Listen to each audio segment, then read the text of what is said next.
So, hello students, we are doing carbon compounds. So, we were doing electron dot structures of various compounds. Okay? So, hydrogen sulfide, H2S.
Next is carbon dioxide.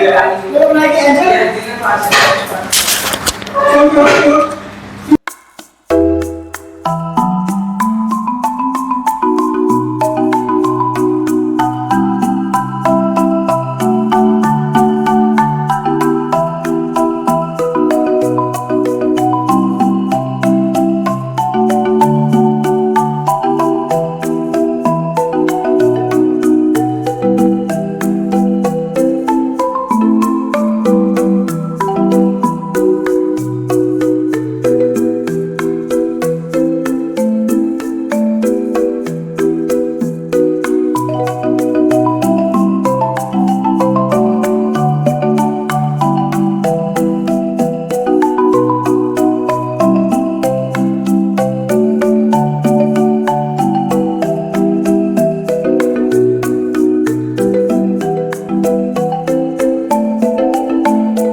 Last sulphur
देखो कितना अच्छा बनाया है।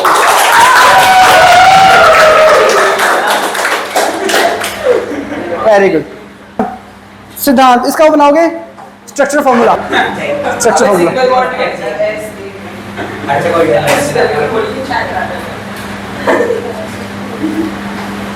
अब lefty हो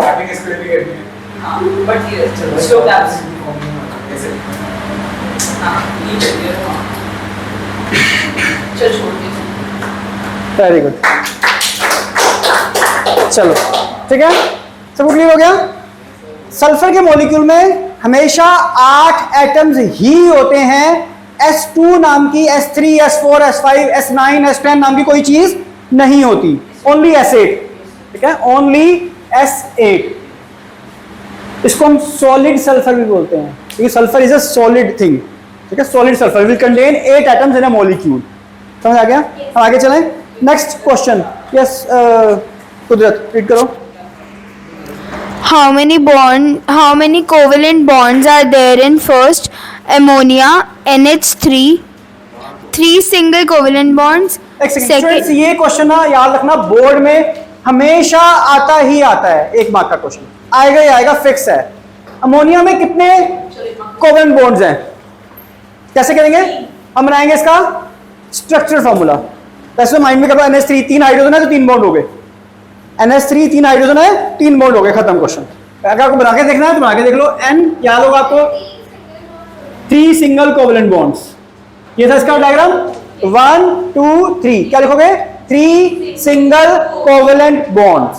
is that clear? Second part, Ethane C2H6. Ethane C2H6, ये ethane C2H6। If I make a structure formula, वैसे तो इसको हम ओरली कर सकते हैं, देखो कैसे। 6 हाइड्रोजन है तो 6 तो सिंगल बॉन्ड हो गए, और 2 कार्बन है तो 2 कार्बन के बीच में एक सिंगल बॉन्ड होगा, ठीक है, तो 6 और 1 7 बॉन्ड। समझ नहीं आया? समझ नहीं आया? ठीक है, एक हम आगे देखते हैं। कार्बन कार्बन 1 2 3 1 2 3, और इसमें single bond, hydrogen hydrogen hydrogen, तो 1 सिंगल, 2 3 4 5 6 और एक 7। समझ में आया? Yes sir. आप दोनों को 6 हाइड्रोजन 6 सिंगल बॉन्ड, और 2 कार्बन के बीच में एक सिंगल बॉन्ड, ठीक है, गॉट दैट? नेक्स्ट क्या है? Third part. और भी कोई आता कोई? Next question. Yes, Differentiate between single, double and triple covalent bond. हाँ, Single bond, 1 pair of electron is shared, example H2. Double bond, 2 pairs of electron are shared, example O2. Triple bond, 3 pairs of electron are shared, N2. ठीक है, understood. Next question. What are allotropes of carbon? Carbon can exist in 3 different forms with different physical properties. Allotropes of carbon, carbon 3 अलग अलग forms में exist करता है, graphite, diamond and Buckminster fullerene. देखो, graphite या कोयला बोल सकते हैं हम रफली, रफ लैंग्वेज, जैसे ग्रेफाइट कोयला नहीं होता, उसकी ज़्यादा प्योरेस्ट फॉर्म होती है, लेकिन समझने के लिए फिलहाल कोयला ले लें हम। कोयला 10 रुपए किलो, और डायमंड करोड़ों रुपए कैरेट, ग्राम, ठीक है, तो कितना फर्क है? दोनों ही प्योर कार्बन है, दोनों ही। अगर मैं डायमंड को जलाऊंगा तो क्या रिएक्शन होगा पता है? सी, ओके, थोड़ा सा हल्का सा मिसिंग है, हल्का सा मिसिंग है, नहीं,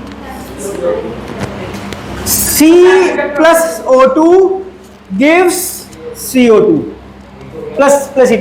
C plus O2 नहीं बोला था आपने, C plus हीट बोला था आपने, ठीक है, C plus O2 gives CO2 plus heat and light चलेगा। ये ऐसा डायमंड में क्यों होगा? Because diamond is pure carbon, ठीक है, समझ आ गया? कोयला होगा तो भी सेम रिएक्शन होगा, plus heat and light, plus heat and light, या हीट एंड लाइट, ठीक है। अब ऐसा ना कहियो कि आप घर जाके वो मम्मी का नेकलेस निकाला और तवे पे रखा, और चलो बेटा ये नेकलेस से बड़ा था मेरा, वो तो सर ने कहा था कि वो ऐसा कार्बन डाइऑक्साइड बन जाती है, मतलब रिएक्शन करके देखा था, चपेटे अलग पड़ जाएंगी, ठीक है। तो डायमंड हो, ये अलग बात है कि डायमंड का जो हीटिंग पॉइंट है वो काफी हाई होता है, ठीक है, बहुत हाई टेम्परेचर पर, से 2000 2500 डिग्री पे वो हीट होगा, ठीक है, पर रिएक्शन ये वाला होगा, C plus O2 gives CO2 because diamond is pure carbon. Understood? हाँ, नेक्स्ट क्वेश्चन प्लीज करो, क्या था? हाँ, allotropes of carbon. Carbon can exist in the 3 different forms with the different physical properties: diamond, graphite, and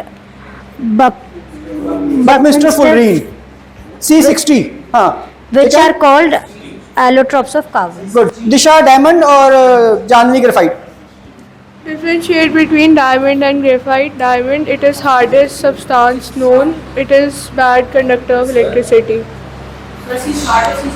Graphite, it is slippery to touch. It is the good conductor of electricity. ठीक है, diamond hardest substance है और graphite slippery to touch है, touch करेंगे तो slippery powder, और diamond bad conductor है और ग्रेफाइट गुड कंडक्टर है. Yes, next structures of diamond graphite. So Angel diamond और Saumya graphite. Diamond. Each carbon atom is bonded to 4 other carbon atoms. It has a rigid 3-dimensional structure. 4 single bonds are present. Graphite. Each carbon atom is bonded to 3 other carbon atoms.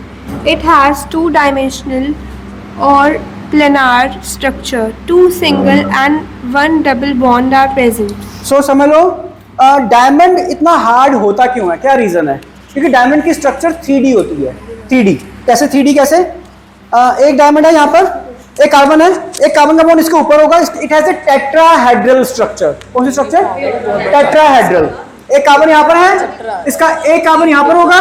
4 bond होते हैं, 4 valency होती है. Carbon की valency 4 होती है, carbon की valency 4. एक ऊपर हो गई, एक यहाँ पर, एक यहाँ पर और एक बाहर. ऐसे समझ में आ गया? ऐसे ये कार्बन है, एक यहाँ पर हो गई, एक ऐसे, एक ऐसे और एक ऐसे. समझ आ गया? टेट्राहेड्रल ऐसे करके, ऐसे ऐसे एक ऊपर. ठीक है, 3 डायमेंशनल टेट्राहेड्रल स्ट्रक्चर. और इसके नीचे भी ऐसे ही होगा. यहाँ भी एक इधर, एक इधर, एक इधर, ऐसे पूरी बन जाएगी. ठीक है, हाँ, इसकी तरह हमारे ट्राइपॉड स्टैंड की तरह. Got that? एक यहाँ पर ऐसे नीचे बन जाएगी, पीछे की तरफ या आगे की तरफ. तो एक यहाँ पे कार्बन, एक कार्बन यहाँ पर, एक कार्बन यहाँ पर. तो 3 डायमेंशनल टेट्राहेड्रल स्ट्रक्चर. तो पूरा जाम पैक्ड होता है, हार्डेस्ट सब्सटेंस नोन. 4 बॉन्ड्स हो गए. लेकिन ग्रेफाइट में क्या होता है? सिंगल सिंगल सिंगल, 3 बॉन्ड हो गए, चौथा बॉन्ड कहाँ जाएगा? तो डबल बॉन्ड. एक बॉन्ड डबल होता है. हाँ, ठीक है, स्लिपरी टू टच. इसमें ये जो स्ट्रक्चर है ये सिर्फ एक प्लेन में लाई करती है, एक प्लेन में. इसके आगे भी जो होगा कार्बन, यहाँ भी सेम ऐसे होंगे, कार्बन ऐसे, कार्बन ऐसे, कार्बन ये भी ऐसे होगा. सब जगह ऐसे फैल जाएगा, पूरा प्लेन बन जाएगा. It has a planar structure. It has a planar, एक प्लेन में लाई करेगा, प्लेन में, एक प्लेन में प्लेनर स्ट्रक्चर. और दूसरा प्लेन ऐसे होगा इसके ऊपर, तीसरा ऐसे, चौथा ऐसे. तो एक plane can slide over another plane. One plane can slide over another plane. So that's why graphite is slippery to touch.